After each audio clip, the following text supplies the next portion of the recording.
जो पहली रैली हो रही है उस रैली में भीड़ नहीं है। ये तस्वीर देखिए, इस तरीके से मैथिली ठाकुर आगे मौजूद हैं और ये देखिए कुर्सियां खाली है।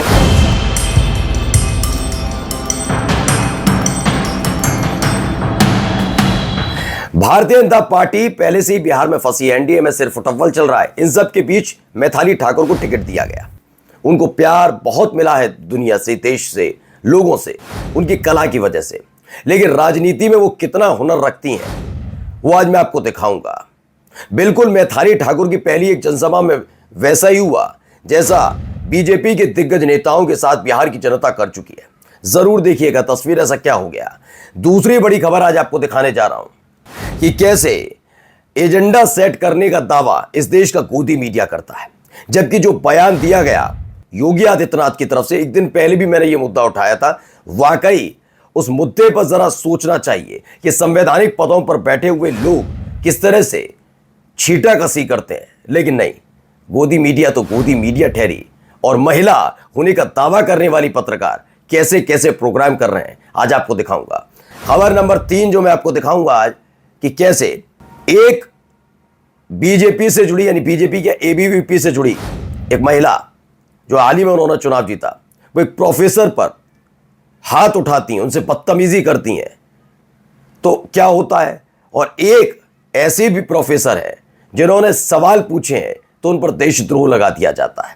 इसके अलावा कई और महत्वपूर्ण खबरें जो आपको दिखाऊंगा। नमस्कार, मैं हूं प्रज्वल गौतम और आप देख रहे हैं the live TV. The live TV, सच सबसे आगे। सबसे पहले खबर नंबर 1, इस वीडियो को देखिए। वीडियो में बेतहाशा भीड़ नजर आएगी। आज मैथिली ठाकुर आज पहला रैली कर रही है। सामने मंच पर आपको मैथिली ठाकुर दिखाई देंगी और बेनीपुर स्टेडियम में ये रैली की जा रही है, जहां पर मैथिली ठाकुर नामांकन के बाद अपना पहला रैली कर रही हैं। और मैथिली ठाकुर की रैली में भारतीय जनता पार्टी ने हेलीकॉप्टर, किस तरीके से हेलीकॉप्टर उतर रही है। इस हेलीकॉप्टर में नित्यानंद राय समेत बीजेपी के कई कद्दावर नेता हैं, प्रदेश स्तर के, राष्ट्रीय स्तर के। और ऐसे में ये जो पहली रैली हो रही है उस रैली में भीड़ नहीं है। ये तस्वीर देखिए, इस तरीके से मैथिली ठाकुर आगे मौजूद हैं। और इस बार मिथिला से बीजेपी का सुपड़ा साफ होना तय है। ये नजारा भाजपा की हेलीकॉप्टर कैंडिडेट मैथिली ठाकुर का है, जहां नित्यानंद राय और गोपाल जी ठाकुर जैसे नेता हेलीकॉप्टर से पहुंच रहे हैं। लेकिन सुनने वाला कोई नहीं, सारी कुर्सियां खाली हैं। इस बार मैथिली क्या मोदी खुद भी लड़ लें तो भी हार पकी है, ऐसा कहा जा रहा है। खैर, मैं ये नहीं, इतनी बड़ी बात नहीं कि चुनाव जीतेंगे हारेंगे क्या है, लेकिन फिलहाल ये बात सच है कि मैथिली ठाकुर की वजह से बीजेपी में बगावत हो गई। भारतीय जनता पार्टी में इस्तीफों का दौर शुरू हो रहा है। यही नहीं, अब आप देखिए पहली जनसभा में मैं आपसे अब भी कह रहा हूं कि हो सकता है आखिरी वक्त पर अपना फैसला बीजेपी को बदलना न पड़ जाए, क्योंकि ऐसा ही एक फैसला था, आपको याद होगा, लोकसभा चुनाव के दौरान एक टिप्पणी थी और उस टिप्पणी जिस नेता ने की थी क्षत्रिय समाज पर, उसको बड़े हल्के में लिया था।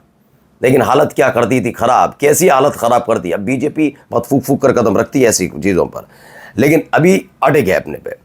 ये वो था बुर्का वर्सेस विकास। योगी ने सेट कर दिया एजेंडा।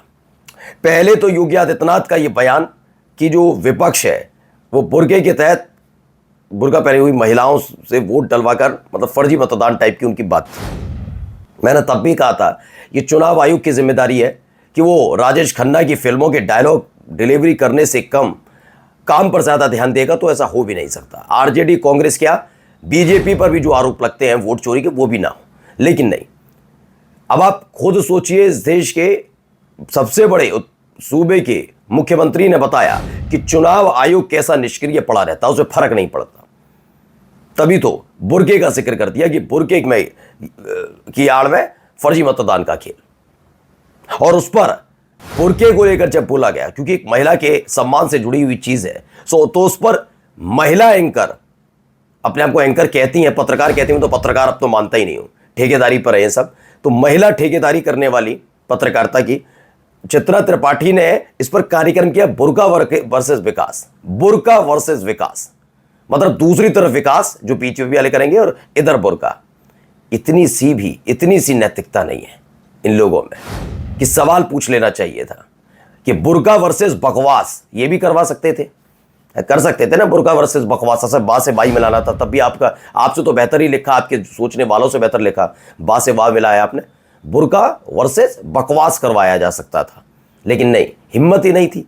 अगर चित्रा में रत्ती भर भी पत्रकारिता बची होती तो हरगिज ऐसा शो नहीं करती, बल्कि देश के नागरिकों को बांटने का षड्यंत्र करने वाले नेता सवाल करते हैं कि आप फला को फलाने के मुकाबले क्यों कर रहे हैं। लेकिन अफसोस, जिस मीडिया को लोकतंत्र का चौथा स्तंभ कहा जाता है, उस स्तंभ पर सत्ताधारी दल के लोग जो भी है आगे न रखा। अब आप सोचिए यह स्थिति, हालात बने कैसे। ये मैंने कहा ना, आने वाली पीढ़ियां इनसे भी पूछेंगी कि जब हमारे देश के राजनेता ये सब तमाशे कर रहे थे तो तुम सवाल पूछने के बजाय दुम दबाकर क्यों बैठे हुए थे। सवाल तुम लोगों से भी पूछा जाएगा, आने वाली पीढ़ी पूछेगी जरूर। अब आइए, ये एक वीडियो देखिए। ये वीडियो मैंने आपको दिखाई थी वैसे एक दिन पहले, प्रोफेसर पर हाथ उठा देती है। ये देखिए, ये कौन है? दिल्ली यूनिवर्सिटी की नई नवेली दीपिका झा एबीवीपी की सेक्रेटरी है और इसने हाथापाई करनी शुरू कर दी। राहुल गांधी लिखते हैं, क्या नर क्या मादा, एक बार गले में संतरी पट्टा पड़ जाए तो पूरी उम्र मारपीट और गाली गलौज करके ही खबरों में बने रहना पड़ता है। बदजुबान रेखा पर्ची के साथ खड़ी है एबीवीपी की दीपिका झा है, जिसने अपने प्रोफेसर को पीट दिया। जैसी संगत वैसी शोभा। हाँ, रेखा गुप्ता जी के भी पुराने वीडियोस कुछ ऐसे ही, मतलब शानदार, कभी डाइस हिला दी, कभी कुछ कर दिया। कभी आपने शांति वाली चीज़ नहीं देखेंगे इनसे, कभी देखिएगा उस शांति प्रिय चीज़ें चल रही हैं बहुत आसानी से। और आपने देखा जहाँ सबसे बीजेपी पूरी सत्ता में, आपने अजीब सा एक अलग तरह का माहौल देखा होगा। शांति टाइप की फीलिंग नहीं आती, त्योहारों पर शांति टाइप की फीलिंग नहीं आती। अब आइए एक और, लखनऊ के प्रोफेसर पर देशद्रोह का मुकदमा दर्ज हो गया। इस पर कहा जाता है तुम्हारी नजर में आजादी क्या है और देशद्रोह का मतलब क्या। देश गर्त में जा रहा है, देशद्रोही गद्दार लोग देश प्रेमियों को देशद्रोही करा दे रहे हैं। लखनऊ यूनिवर्सिटी के प्रोफेसर मारदी काकोटी पर, जो मेड्यूसा के नाम से अपना एक चैनल भी चलाती हैं, पर देशद्रोह का मुकदमा दर्ज। वजह, उक्त प्रोफेसर ने अपने अकाउंट पर बस ये लिखा था कि अगर धर्म पूछकर गोली मारना आतंकवाद है तो फिर धर्म पूछकर मॉब लिंचिंग करना, धर्म पूछकर नौकरी से निकाल देना, धर्म पूछकर मकान किराए पर न देना, धर्म पर घर न देना, धर्म पूछकर घर पर बुलडोजर चलाना, धर्म पूछकर डिलीवरी बॉय से पार्सल न लेना, धर्म पूछकर इलाज करने से मना कर देना आदि भी आतंकवाद है। असली आतंकवादियों को पहचानो। फिर क्या हो गई असली पहचान और शिनाख्त के बाद गाज गिर गई प्रोफेसर माद्री काकोटी पर। ये तमाम बातें अभी हाल ही में दोबारा से बोली गई थी। ये हमारे धर्म एक ही है, एक टेप रिकॉर्डर एक बहुत दिनों से बजता रहता है और वही बजता है, तो वही बजाया गया था अभी बिहार के चुनाव में। फिर लौटकर वही पहलगाम आतंकी हमले का जिक्र, जिसको लेकर इस देश की महिलाएं नाराज हुई थी कि अपनी नाकामी को ढिंडोरा मत पीटो, पहले पूछ बताओ कि पहलगाम आतंकी हमला हो कैसे गया जब देश सुरक्षित हाथों में है। तब ये जवाब नहीं दे पाता, हाँ कर रहे थे। फिर ऑपरेशन सिंदूर के नाम पर तमाशे करने शुरू किए इन्होंने।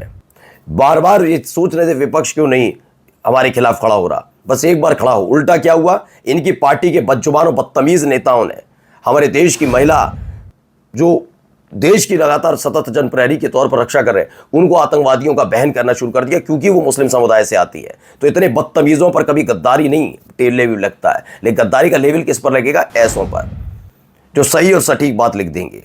आइए अगली खबर। एक खबर आई है राजस्थान से। राजस्थान की खबर के मुताबिक इसमें बताया गया है, पहले आर्टिकल 14 की खबर है जिसमें लिखा है 12 राज्य हैं, जिनमें से अभी ताज़ा राजस्थान में भी ये कानून आया, उन अल्पसंख्यकों को निशाना बनाता है। एक ताज़ा कानून है जो संविधान की तरफ से दिए गए अपने धर्म के पालन और प्रचार की अनुमति देते हैं। ऐसे में रोज़मर्रा के काम जैसे प्रार्थना करना, ईश्वर को याद करना, विवाह, सामाजिक काम, ये सब अपराध माने जाते हैं और संदेह सजा के बराबर है कहा जाता है। इस पर असदुद्दीन ओवैसी ने खिंचाई की। राजस्थान का नया कानून मजहब की तब्दीली को पूरी तरह गैर कानूनी बना देता है। अगर आप अपना मजहब बदलना चाहते तो आपको कलेक्टर साहब से इजाज़त लेनी होगी और आपके नाम और फोटो की सार्वजनिक नोटिस लगाई जाएगी। ऐसे नोटिस लिंचिंग का न्योता देने के बराबर है। उसके ऊपर से अब किसी पर भी गैर कानूनी कन्वर्जन का इल्ज़ाम लगाकर उनके घर या इबादतगाह पर बुलडोजर चलाया जा सकता है और उनकी संपत्ति जब्त की जा सकती है।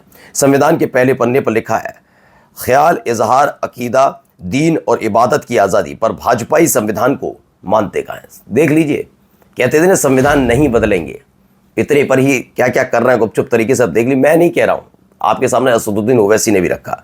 हाँ, ऐसे लोगों के खिलाफ कार्रवाई नहीं होगी। ये एक्स पर अपनी गंदगी उगले, गंदी गंदी गालियां दें और ये जिस विचारधारा को मानते हैं उनके नेता न्यूज़ चैनल पर गंदी गंदी गालियां दें, उन पर देशद्रोह, गद्दारी, इसका नहीं। देखिए ये आदमी फिर से अजीत भारती, दीपावली से संबंधित कोई भी वस्तु, चाहे मिठाई हो, झालर हो, सोना हो या पूजा सामग्री, केवल हिंदुओं से ही लें। ओके, वही ये सुनिश्चित करें कि किसी में भी ना तो थूक मिली हो, ना ही उस पैसे का एक हिस्सा आपके मंदिर में बम रखने के लिए प्रयोग होगा। ये देख लीजिए, ये शब्दावली का इस्तेमाल किया जा रहा है। ये क्या क्या किया जाए। अब आते हैं जरा मिस्टर सिन्हा के बारे में। इस व्यक्ति ने बहुत ज़्यादा, इन्होंने कहा, so what did we learn today, हमने क्या सीखा। मोदी जी की is a good leader because his command of English is not as good as Britishers. उन्होंने कहा हमने से सीखा कि मोदी जी अच्छे लीडर हैं, एक अच्छे लीडर नहीं है क्योंकि उनकी कमांड इंग्लिश पर अच्छी नहीं, ब्रिटिशर्स की तरह। लेकिन नवी फेल, तेजस्वी यादव भारत का फ्यूचर है। बाद में जब किसी ने खंगाला है इनके बारे में, ये देखिए, MOS to directly PUT chief minister of Gujarat, just wow, what a promotion, so happy for Sanghavi जो है उनके, जो अभी गृह मंत्री थे, he is one of the most hard working leader of our time. ये तमाम चीज़ें इन्होंने बताते नजर आए। मिस्टर सिन्हा ये चलाते हुए are the RW paid troller okay with 8 part deputy home minister of Gujarat. ये 8वीं पास हैं भाई साहब। और जाते जाते खबर एक और, ये देखिए क्या कह रहे हैं Donald. Well, India is not going to be buying Russian oil anymore. India will not be buying oil from Russia. And they've already. तो ट्रंप ने यूक्रेन के राष्ट्रपति के सामने भारत की ओर से फैसला ले लिया। ट्रंप ने ऐलान किया भारत अब रूस से तेल नहीं खरीदेगा। आखिर नरेंद्र मोदी ने भारत के फैसले लेने का हक ट्रंप को क्यों दिया है? सीज फायर से लेकर रूस से तेल न खरीदने का फैसला ट्रंप क्यों कर रहे हैं? ये देश का अपमान है। देश का अपमान, देश का अपमान तब होगा, पहले ये तय बीजेपी करेगी, आप लोग तय नहीं कर सकते। जिस दिन उनको लगेगा उस दिन तय होता है। पहले चीन हमारा दुश्मन था, अब ट्रंप है तो ट्रंप के खिलाफ बोल सकते हो, लेकिन उतना जितना कहा जाएगा। नमस्कार। द लाइव टीवी, सच सबसे आगे।